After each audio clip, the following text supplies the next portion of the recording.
Genesis chapter 37. Joseph dreams of greatness. Jacob settled in the land where his father had lived as an alien, the land of Canaan. This is the story of the family of Jacob. Joseph, being 17 years old, was shepherding the flock with his brothers. He was a helper to the sons of Bilhah and Zilpah, his father's wives. And Joseph brought a bad report of them to their father.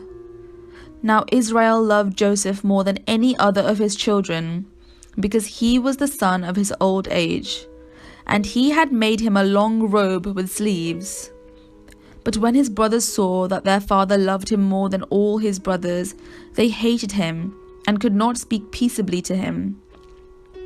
Once Joseph had a dream, and when he told it to his brothers, they hated him even more.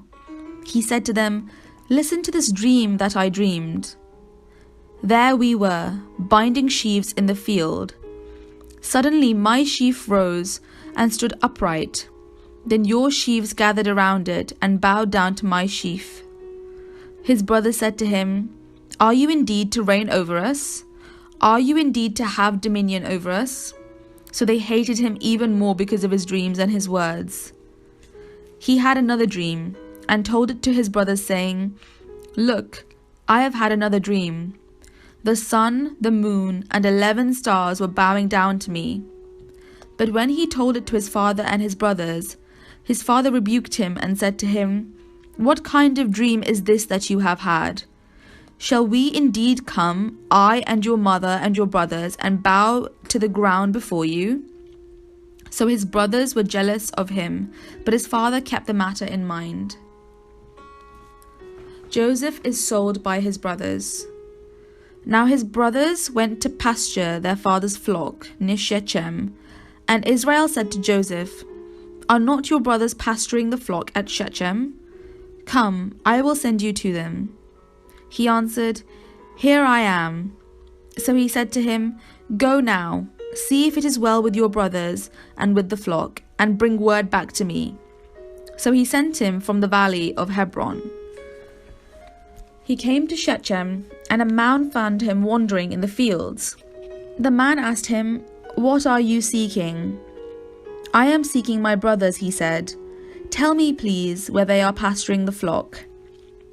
The man said, "They have gone away, for I heard them say, 'Let us go to Dothan.'" So Joseph went after his brothers and found them at Dothan. They saw him from a distance, and before he could come near them, they conspired to kill him. They said to one another, "Here comes this dreamer. Come now, let us kill him and throw him into one of the pits. Then we shall say that a wild animal has devoured him, and we shall see what will come of him and his dreams." But when Reuben heard it, he delivered him out of their hands, saying, "Let us not take his life." Reuben said to them, "Shed no blood, throw him into the pit here in the wilderness, but lay no hand on him, that he might rescue him out of their hand and restore him to his father." So when Joseph came to his brothers, they stripped him of his robe, the long robe with sleeves that he wore, and they took him and threw him into a pit. The pit was empty, there was no water in it. Then they sat down to eat, and looking up, they saw a caravan of Ishmaelites coming from Gilead, with their camels carrying gum, balm, and resin on their way to carry it down to Egypt. Then Judah said to his brothers, "What profit is it if we kill our brother and conceal his blood? Come, let us settle him to the Ishmaelites and not lay a hand on him, for he is our brother, our own flesh." And his brothers agreed. When some Midianites, traders, passed by, they drew Joseph up, lifting him out of the pit, and sold him to the Ishmaelites for 20 pieces of silver, and they took Joseph to Egypt. When Reuben returned to the pit and saw that Joseph was not in the pit, he tore his clothes. He returned to his brothers and said, "The boy is gone, and I, where can I turn?"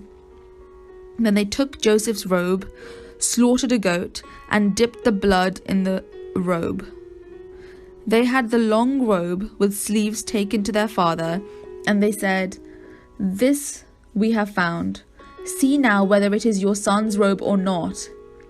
He recognized it and said, "It is my son's robe. A wild animal has devoured him." Joseph is without doubt torn to pieces. Then Jacob tore his garments and put sackcloth on his loins and mourned for his son many days. All his sons and daughters sought to comfort him, but he refused to be comforted and said, "No, I shall go down to Sheol to my son, mourning." Thus his father bewailed him. Meanwhile, the Midianites had sold him in Egypt to Potiphar, one of Pharaoh's officials, the captain of the guard.